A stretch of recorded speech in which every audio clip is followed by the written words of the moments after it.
అందరికీ నమస్కారం. ఈరోజు మొదటి శ్రావణ సోమవారం. శివునికి ఇలా పూజ చేయండి, అంతా మంచి జరుగుతుంది. ముందుగా వీడియోకి లైక్ ఇట్, మన ఛానల్ని సబ్స్క్రైబ్ చేసుకుని కామెంట్ బాక్స్లో జై శ్రీరామని తప్పకుండా కామెంట్ చేయండి. మన ఛానల్ని సపోర్ట్ చేయండి. హిందూ మతంలో శివుని ఆరాధనకు అత్యంత ఫలప్రదంగా భావించే సోమవారం ఈ ఏడాది జూలై 25 శుక్రవారం నుండి శ్రావణ మాసం ప్రారంభమైంది. ఈ శ్రావణ మాసంలో మొత్తం 5 సోమవారాలు ఉన్నాయి. అయితే ఆ మహాదేవునికి ప్రీతిపాత్రమైన సోమవారం రోజున శివుని పూజించడం వల్ల ఆ పరమేశ్వరుడు ప్రసన్నుడై తన భక్తులపై అనుగ్రహాన్ని కురిపిస్తాడు. శ్రావణ మాసంలోని సోమవారం రోజున ఈశ్వరుడిని ఆరాధిస్తూ ఉపవాస దీక్షను ఆచరిస్తూ అభిషేకాలు చేయడం వల్ల తమ కోరికలన్నీ నెరవేరుతాయి. ఇంకా శ్రావణ సోమవారాల్లో మహాదేవుడికి ఏ వస్తువులు సమర్పించాలనేది చూద్దాం. శ్రావణ సోమవారం రోజున ఏదైనా తీర్థయాత్ర లేదా గంగా నది నుంచి తెచ్చిన నీటితో శివలింగానికి జలాభిషేకం చేయాలి. శ్రావణ సోమవారం శివయ్యను స్మరించుకోవాలి. ఈ రోజున శివయ్యను అభిషేకం చేయించాలి. ఎందుకంటే శివయ్య అభిషేక ప్రియుడు అంటారు. దీంతోపాటు శ్రావణ మాసంలో రుద్రాభిషేకం చేస్తే శివుడిని ప్రసన్నం చేసుకోవచ్చని విశ్వాసం. ఈ శ్రావణ మాసంలోని 5 సోమవారాల్లో శివుడిని తప్పకుండా పూజించాలి. ఇక ఈ 5 సోమవారాల్లో శివుని పూజిస్తే కోటి జన్మల పుణ్య ఫలితం లభిస్తుంది. అఖండ రాజయోగం లభిస్తుంది. ఒకవేళ మీకు కుదరకపోతే ఏదైనా ఒక సోమవారం రోజునైనా సరే మీ ఇంట్లోనే శివునికి విశేషమైన పూజలు చేస్తే మీ ఇంటికి చాలా మంచి జరుగుతుంది.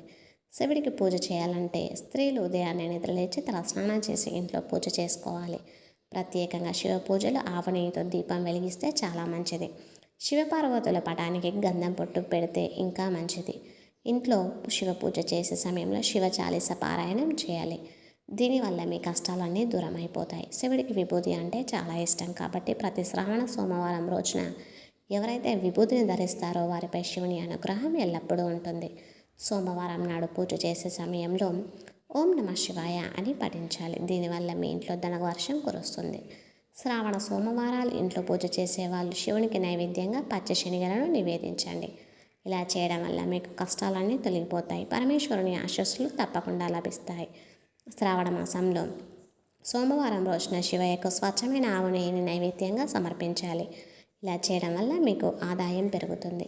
ఈ శ్రావణ సోమవారం రోజున ప్రత్యేకించి శివలింగానికి అభిషేకం చేస్తే అఖండ రాజయోగం ప్రాప్తిస్తుంది. ఆ శివయ్యకు ఒక చెంబడు నీళ్లు సమర్పించినా చాలు, ఆ శివయ్య పులకరించిపోతాడు. శివ పూజలో మరో ముఖ్యమైన విషయాన్ని ఏమిటంటే శివునికి ఎన్ని పూజలు చేసినా శివాభిషేకం చేయనిదే మీరు చేసే పూజ పూర్తి కాదు. శివాలయానికి వెళ్ళి శివునికి అభిషేకం చేయలేని వారు సోమవారం చేసే శివ పూజలో బియ్యం పిండితో ఒక లింగ రూపాన్ని తయారు చేసి ఆ లింగానికి శివునిగా భావించే నీటితో అభిషేకించండి. ఇలా చేస్తే మీ పూజకు శివుడు సంతోషించి కోరిన వరాలను అందజేస్తాడు. ఆవు పాలతో శివుడికి అభిషేకం చేస్తే చాలా మంచి ఫలితం ఉంటుంది. చాలామంది పాలను ప్యాకెట్లలోనే ఉంచి అలానే శివుడికి శివలింగం మీద పోస్తూ ఉంటారు. కానీ అలా అస్సలు చేయకూడదు. ఇలా చేస్తే అది మహాపాపంగా పరిగణించబడుతుంది. కాబట్టి శివుడిని అభిషేకించేటప్పుడు ఒక గ్లాసులో ఆవు పాలను పోసుకొని శివలింగానికి అభిషేకం చేయాలి. శివలింగం పైన పాలు పోసిన తర్వాత నీళ్లతో ఖచ్చితంగా అభిషేకం చేయాలి. అలా చేస్తేనే సంపూర్ణ అభిషేక ఫలితం మీకు దక్కుతుంది. జిల్లేడు పూలతో శివుని పూజిస్తే తొందరగా కరుణిస్తాడని విశ్వాసం. శివుడిని పూజించిన ఈ జిల్లేడు పూలను మహిళల తలలో పెట్టుకుంటే చాలా మంచి జరుగుతుంది. నందివర్ధనం పూలతో శివునికి పూజ చేస్తే మీ జీవితంలో ప్రశాంతత లభిస్తుంది. పారిజాత పూలతో శివుడికి సమర్పిస్తే కాలసర్ప దోషాలు తొలగిపోతాయి. శివ పూజలో ఎరుపు రంగు పువ్వులను ఉపయోగించకూడదు. శివునికి ఎరుపు రంగు పువ్వులు పెడితే పూజకు తగిన ఫలితం దొరకదు. నెయ్యితో శివునికి అభిషేకం చేస్తే సంతాన సౌభాగ్యం కలుగుతుంది. ఆర్థిక సమస్యలు తొలగిపోవాలంటే చెరుకు రసంతో శివుడికి అభిషేకం చేయండి. శివ పూజల్లో నైవేద్యంగా వెలగపండు సమర్పిస్తే దీర్ఘాయుష్యు లభిస్తుంది. ఇక శివ పూజలో చాలామంది తమకు తెలియకుండానే ఎన్నో పొరపాట్లు చేస్తారు. వాటి వల్ల మీరు ఎన్ని పూజలు చేసినా సరే ప్రతిఫలం ఉండదు. మీ పూజా గదిలో ఉన్న శివుని పటానికి కేవలం గంధపు బొట్టు మాత్రమే పెట్టాలి. అంతేగాని పసుపు కుంకుమను సమర్పించకూడదు. అలాగే శివలింగాన్ని పూజిస్తున్నప్పుడు కూడా పసుపు కుంకుమలు తులసి ఆకులను శివలింగం పైన వేయకూడదు. ఇవి శివ పూజకు అశుభమైనవిగా పరిగణిస్తారు. కాబట్టి శివ పూజలో ఈ పొరపాటు చేయకుండా జాగ్రత్త పడాలి. ఈ శ్రావణ సోమవారాల్లో శివ పూజలు ఏమైనా పొరపాట్లు చేస్తే ఓం నమః శివాయ అనే మంత్రాన్ని జపించి శివుడి నుంచి క్షమాపణ కోరాలి. సముద్ర మదనంలో వెలువడిన హాలాహలాన్ని పరమశివుడు శ్రావణ మాసంలోనే సేవించి నీలకంఠుడైన పురాణాలు చెబుతున్నాయి.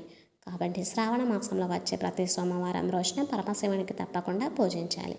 ముఖ్యంగా ప్రతి శ్రావణ సోమవారం రోజున శివాలయాలను సందర్శించుకోవడం ద్వారా ఎన్నో పుణ్య ఫలితాలు చేకూరుతాయి. శివాలయాల్లో పూజలు, అభిషేకాలు చేయించే వారికి వ్యాపార అభివృద్ధి, ఆర్థిక అభివృద్ధి ఉంటుంది. మీ వైవాహిక జీవితం దుర్భరంగా ఉన్నా లేదా పెళ్లిలో ఏమైనా సమస్యలు ఉంటే సోమవారం రోజున శివాలయానికి వెళ్ళి శివలింగం ముందు ఒక బిల్వపత్రం సమర్పిస్తే మీ కష్టాలన్నీ దూరమవుతాయి. శివ పురాణం ప్రకారం పరమేశ్వరుడికి జమ్మి ఆకులు అంటే చాలా ప్రీతి. సోమవారం ఇంట్లో పూజ చేసేటప్పుడు మీ పూజలో శివుడికి జమ్మి ఆకులను సమర్పించడం వల్ల మీ సమస్యలన్నీ తొలగిపోతాయి, కష్టాలు దూరమవుతాయి, నష్టాలు పోయే అవకాశం ఉంటుంది. ప్రతి శ్రావణ సోమవారాల్లో ఈ 5 సోమవారాలు శివుడికి అభిషేకం చేస్తూ ఉండాలి. అలా చేయడం వల్ల మీ సమస్యలన్నీ తొలగిపోతాయి, కష్టాలు దూరమవుతాయి, నష్టాలు పోయే లాభాలు వస్తాయి. మీకున్న శని దోషం కూడా తగ్గుముఖం పడుతుంది. శ్రావణ సోమవారాల్లో ఇంట్లో పూజ చేసేవాళ్ళు, అలాగే ఉపవాస దీక్షలు చేసేవారు నలుపు, అలాగే నీల రంగు దుస్తులను ధరించకూడదు. ఈ రంగులు ప్రతికూల శక్తిని ఆకర్షిస్తాయి. కాబట్టి మీరు చేసే పూజకు ఫలితం దక్కాలంటే ఈ పొరపాటు చేయకండి. శ్రావణ సోమవారాల్లో ఉపవాసం చేసేవారు తెల్లవారుజామున తలస్నానం చేసి శివ పూజ చేయాలి. తలస్నానం చేయకుండా ఉపవాసం చేయడం వల్ల ప్రయోజనం ఉండదు, శివుని ఆశీస్సులు లభించవు. ఈ శ్రావణ మాసంలో పార్వతీదేవి తపస్సు చేయడం వల్ల శివుడిని తన భర్తగా పొందింది. అటువంటి పవిత్రమైన శ్రావణ మాసంలో శివుడిని పూజించడం ద్వారా ఉద్యోగం, కుటుంబం, వైవాహిక జీవితం, ఆరోగ్యం, డబ్బుకు సంబంధించిన సమస్యలను పరిష్కరించుకోవచ్చు. శివుని అనుగ్రహం ఎల్లప్పుడూ మనపై ఉండాలంటే 2 సమయాల్లో శివుడిని పూజించాలట. అందులో మొదటిది సూర్యుడు ఉదయించేటప్పుడు, రెండవది సూర్యుడు అస్తమించేటప్పుడు. కాబట్టి సూర్యోదయం మరియు సూర్యాస్తమ సమయంలో శివుడు కైలాసాలానికి విడిచి పార్వతితో కలిసి భూలోకంలో విహారం చేస్తాడని పండితులు చెబుతున్నారు. కాబట్టి ఈ 2 సమయాల్లో శివుడిని పూజించి మీ జీవితంలో ఉన్న కష్టాలను, సుఖాలను మార్చుకోండి.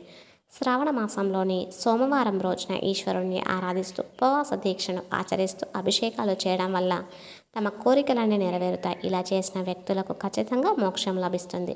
మీకు ఈ వీడియో నచ్చితే తప్పకుండా లైక్ చేసి మీ ఫ్రెండ్స్ అండ్ ఫ్యామిలీ మెంబర్స్కి షేర్ చేయండి. మరిన్ని మంచి వీడియోస్ కోసం మన ఛానల్ని సబ్స్క్రైబ్ చేసుకోండి. అలాగే వీడియోకి లైక్ కొట్టి కామెంట్ బాక్స్లో జై శ్రీరామ్ అని ప్రతి ఒక్కరు కామెంట్ చేయండి.